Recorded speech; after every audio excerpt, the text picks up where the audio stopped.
చేతిలో సామాజిక అస్త్రం నెంబర్ వన్ నెంబర్ వన్.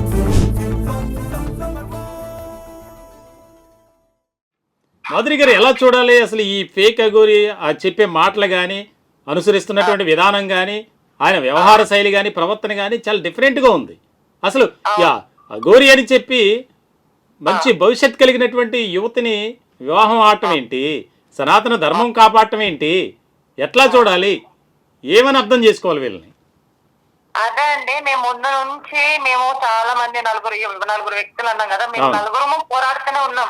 కాశ నుంచి బాలకృష్ణ గారు కూడా పోరాడుతున్న ప్రతి అప్డేట్ ఇస్తూనే ఉన్నాం. జనాలు ఎవరు నమ్మలేదు. ఈ రోజు దేశవ్యాప్తంగా నమ్ముతున్నారు. ఎందుకంటే వీరు ప్రతిదీ ఫస్ట్ లో చెప్పిన మాటలు ఇప్పుడు లేవు. దేవుళ్ళ మీద ఒట్టేయడము, సనాతన ధర్మం అని చెప్పడము, ఆడపిల్లలు రక్షిస్తానడం, లాస్ట్ వీడ ఆడపిల్లలు ఎత్తిపోయేలాగా ఎత్తిపోతున్నారు. ఏం చెప్పాలండి, దేశవ్యాప్తంగా ఈ రోజు చాలా సిగ్గుచేటుగా ఉంది. ఎందుకంటే వీడు చేస్తున్న అరాచకాలు ఎంతో చాలా మంది ఆ రోజు మమ్మల్ని కిందపరిచిన మాట్లాడిన వాళ్ళు ఈ రోజు ఎవ్వరు మీడియా ముద్రకు వచ్చి మాట్లాడట్లేదు. మేము నలుగురే వచ్చి మాట్లాడుతున్నాం, పోరాడుతున్నాం. దీనికి తప్పకుండా శిక్ష పడాలి. ఇంకో ఆడపిల్ల అన్యాయం జరగకూడదు, మోసాలు జరగకూడదు, ఏ ఆడపిల్ల కూడా మోసపోకూడదు అని నేను అనుకుంటున్నానండి. వీరికి మాత్రం శిక్ష పడాలి. ఈ రోజున కొన్ని వీడియోలు రిలీజ్ చేస్తూ నాకు ఒక పాపులారిటీ వస్తుంది కాబట్టి కొంతమంది నా మీద బురద జల్లే ప్రయత్నం చేస్తున్నారు. అందులో ప్రధానంగా సంధ్య గారి పేరు కానీ లేకపోతే మాధురి గారి పేరు కానీ శివరుద్ర స్వామి గారి కొంతమంది పేర్లు కూడా ప్రస్తావించినటువంటి సందర్భం. అంటే మీరేమన్నా అటువంటిది అతనికి మంచి పేరు వస్తుంది మాకేమి ఇట్లా అని ఏదో అతను చెప్తున్నట్లు ఏమన్నా మీరు ఫీల్ అవుతున్నారా, లేకపోతే ఆ రకమైనటువంటి వ్యవహార శైలితో అతను మాట్లాడుతున్నటువంటి విధానాన్ని మనం ఎట్లా అర్థం చేసుకోవాలి ప్రధానంగా? ఏమండి, ఫస్ట్ ఆఫ్ ఆల్ ఈయన గురించి చెప్పాల్సిన అవసరమే లేదు. ఈయన ఏమి దేశాన్ని ఉద్ధరించే వ్యక్తి ఏం కాదు. దేశాన్ని బతిచ్చే వ్యక్తి. దేశంలో ఉన్న సమస్యలన్నీ తీరుస్తానని, దేశంలో ఉన్న పరిశుభ్రత చేస్తానని జనాలు మాయ మాటలు చెప్పింది వీరు. పనులన్నీ మానుకొని ఎక్కడ పనులన్నీ అక్కడ పెట్టేసుకొని వీరి గురించి మాట్లాడుతూ పోరాడుతూ ఇంతవరకు మేము వచ్చాము. వీరి గురించి మాట్లాడేస్తే వీడు ఏమైనా పెద్ద ఇదినా అండి? ఒకవైపు సనాతన ధర్మం అంటే ఒకవైపు ఆడపిల్ల అంటాడు, ఒకవైపు అన్నం తినను, ఒకవైపు అన్నం తింటాను, ఒక్కొక్కసారి డేట్ అవుతాను, ఒకసారి లింగం శివుని కనిపించాను. ఇవి ఎన్నో మాటలు మనం వింటున్నాం. వీరి గురించి మాట్లాడేంత వీడేం మంచి పనులు చేయలేదు. వీడు ఎప్పుడైనా కానీ మీడియా వాళ్ళ వీడి పిక్చర్లు చేస్తున్నాడు. వీడైతే శ్రీనివాస్ అనే వ్యక్తి ఎక్కడ వెళ్ళినా కానీ వీడియోలు వాళ్ళ ఛానల్ పోస్ట్ చేయడము, మీడియా ఛానల్ పంపించడము, వాళ్ళప్పుడు వీడొక ఇది సోషల్ మీడియాలో కనపడాలి, ఏదో ఒక న్యూస్ చేయాలి. నేను కనపడాలి వానకుంది తప్ప మాకు లేదు. మా పోరాటం ఏంటి? మేమున్న నలుగురు వ్యక్తుల పోరాటం ఏంటి? వీరేంటి? అఘోర అంటే ఏంటి? అఘోర అంటే ఏంటండి? సనాతన ధర్మం ఏంటి అండి? అవన్నీ చెప్పకూడదు, రహస్యాలు అంటే ఏం రహస్యాలండి? అసలు అఖాడాల పేర్లన్నా తెలుసా వీరికి? సనాతన ధర్మం అంటే ఏంటో తెలుసా వీడికి? ఏమీ తెలీదు. మాయ మాటలు. వీడు ఎక్కడ పోయినా న్యూసెన్స్. పోలీసులకు తిట్టడము, కొట్టడము, కొట్టించుకోవడము, బూతులు మాట్లాడడము, బట్టలు లేకుండా రావడం, బట్టలు వేసుకోవడము, ఇవన్నీ మీరు ఒక పిచ్చేసాలండి. దీన్ని ఎవరిని నమ్మవద్దు. దీన్ని పబ్లిసిటీ చేయాల్సినంత అవసరం మాకు లేదు. మాకు ఎన్నో దేశంలో ఇది ఒక సమస్యనే ఉందా? రోజు ఒక హత్య జరుగుతుంది, రోజు మతాలు జరుగుతున్నాయి, దొంగతనాలు జరుగుతున్నాయి. మొన్నటి మొన్న ఒక అమ్మాయి గుడికి పోతే 7 మంది ఎక్కడన్నా వచ్చిందా న్యూస్? రాలే. నిన్న మేము ఒక అమ్మాయి గురించి అంతగా పోరాడాము. జనాలు తెలుసుకున్న లోపల మళ్ళీ రాత్రి ఒక ఇష్యూ చేసి పెళ్లి చేసుకుని మళ్ళీ ఒక కాంట్రవర్సీగా సృష్టించారు. దీని మీద ఎక్కడ ఆరోపణలు వచ్చినా కానీ అక్కడక్కడ మీరు ఇది తీసేసి వేరే న్యూసెన్స్ చేసేలాగా వీరు చేసుకుంటున్నారు న్యూసెన్స్. సరే, అంటే పోలీసుల మీద ఎంతో దుర్భాషలాడుతూ అనుచితమైనటువంటి వ్యాఖ్యలు చేస్తున్నటువంటి ఈ ఫేక్ లేడీ అఘోరిని ఎందుకు పోలీసులు కంట్రోల్ చేయలేకపోతున్నారు? ఇటు తెలంగాణ పోలీసులు కానీ ఆంధ్ర పోలీసులు కానీ ఎందుకు అనుకుంటున్నారు? మీరేమనుకుంటున్నారు? నేను కొంతమంది నాకు తెలిసిన సర్కిల్ పోలీసులను అడిగాను, ఎందుకు సార్ ఇలా తిడుతూ ఇలా చేస్తున్నాడు, ఎందుకు సార్ అంటే, ఏం చేయాలమ్మా, పైనుంచి ఆర్డర్ రావాలి కదా, ఆర్డర్ వస్తేనే కదా మేము రియాక్షన్ అవ్వేది. మరి అంతగానే నేను అదే అంటున్నా. ఆంధ్రాలో గాని తెలంగాణ గాని పోలీసులను కొడుతూ, పోలీసులు పచ్చి బూతులు తిడుతూ చేస్తుంటే ఎక్కడ పోతుంది చట్టం? ఎక్కడున్నారు ఈ రాజకీయ నాయకులు? ఏదైనా బయట ఏదైనా ఇంత ఇష్యూ చేస్తే దొంగతనాలు చేస్తే కూడా మళ్ళీ కేసు అరెస్ట్ చేసి లోపల పెట్టే రకాలు, మళ్ళీ ఇప్పుడు ఎందుకు మీ మీద యాక్షన్ తీసుకోవట్లేదు? పిచ్చోళమా మేము పోరాడే వాళ్ళం, మేము పిచ్చోళమా చెప్పండి? అంతే కదా. ఇంతగానో పోరాడుతున్నాం మేము, వీళ్ళు శిక్ష పడాలి.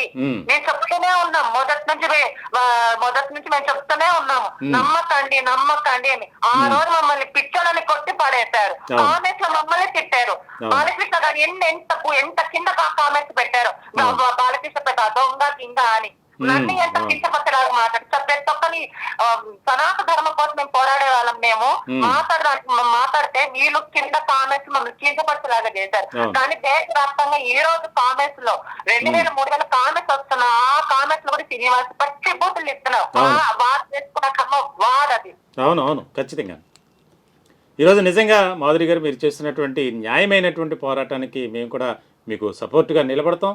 ఎందుకనంటే ఒక ఆడపిల్ల జీవితాన్ని రక్షించాల్సినటువంటి బాధ్యత సామాజికంగా ప్రతి ఒక్కరిపై ఉంది. ముఖ్యంగా వారి కుటుంబ సభ్యులు ఎంతో ఆవేదన పడుతున్నారు, ఆందోళన చెందుతున్నారు. వర్షిని వాళ్ళ అమ్మ వాళ్ళ తల్లిదండ్రులండి, వాళ్ళు ఏడుస్తుంటే నాకు ఒక తల్లి లేదు తండ్రి లేదు, చనిపోయినారండి నా తల్లిదండ్రులు. నేను ఎన్నో కష్టాలు పడి స్థాయికి ఉన్నా, నేను ఎన్నో కష్టాలు పడి అవమానాలు పడి ఈ పొజిషన్ లో వాళ్ళ తల్లిదండ్రులు అంతగా ఏడుస్తుంటే ఈ అఘోర ఆడపిల్లలు రక్షిస్తాను, వాళ్ళ ఆడపిల్ల తండ్రులు బాగా వీడు పట్టించుకోడా? పెళ్లి కావాల్సి వస్తుందా? మళ్ళీ ఆ అమ్మాయి నా మొగుడు నల్లరాయి, నా ముద్దల మొగుడు భర్త ఏంది? ఆ వచ్చిన అమ్మాయి కూడా ఏ సభ్య సమాజానికి ఏం మెసేజ్ ఇస్తుంది?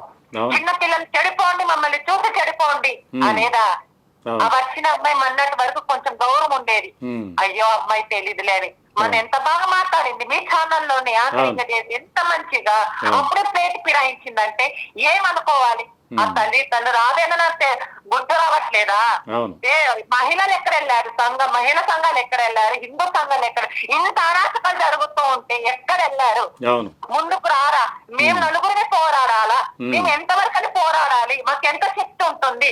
వెనక ముందు ఎవరు సపోర్ట్ లేరు మాకు. అయినా మా దేవుడిచ్చిన జ్ఞానానికి మేము పోరాడుతున్నాం. మిగతా వాళ్ళు ఎందుకు రావట్లేదు? భయపడుతున్నారా? అంటే ఏమైనా చేస్తారా? అఘోర ఏమైనా చేస్తారని భయపడుతున్నారా? మనకి మంత్రాలు రావు, తంత్రాలు రావు, ఏమి రావు. ఒకటే సనాతనం అంటే మందు, సిగరెటు, బీరు. నిన్న ఏదో 2 days కిందట లైవ్ చూసానండి, వెనకాల విగ్రహాలు ఉన్నాయి, విగ్రహాలు వెనకాల బీరు బాటలు ఉంది. యాంకర్ అడిగితే ఏనమ్మా ఇది అంటే కాలభైరవ పూజ చేస్తున్నానండి. అందుకేనండి.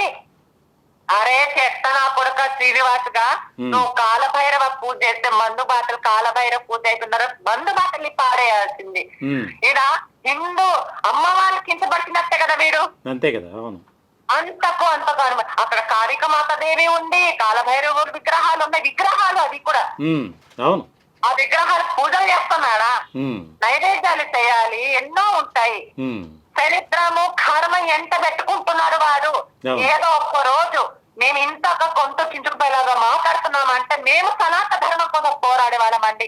అంతకు అనిపిస్తాడు వాడు, రక్తం కప్పును పోతాడు వాడు. నిజంగా కళ్ళ ముందరే ఇప్పుడు ఒకప్పుడు నా మాట ఎవరైనా నమ్మారా? నమ్మకండి అంటే ఆ రోజు నమ్మలేదు, ఈరోజు నమ్ముతున్నా. ఏదో ఒక రోజు వాడు ఏదో ఒక రోజు పడిపోయి పరిస్థితి వస్తుంది.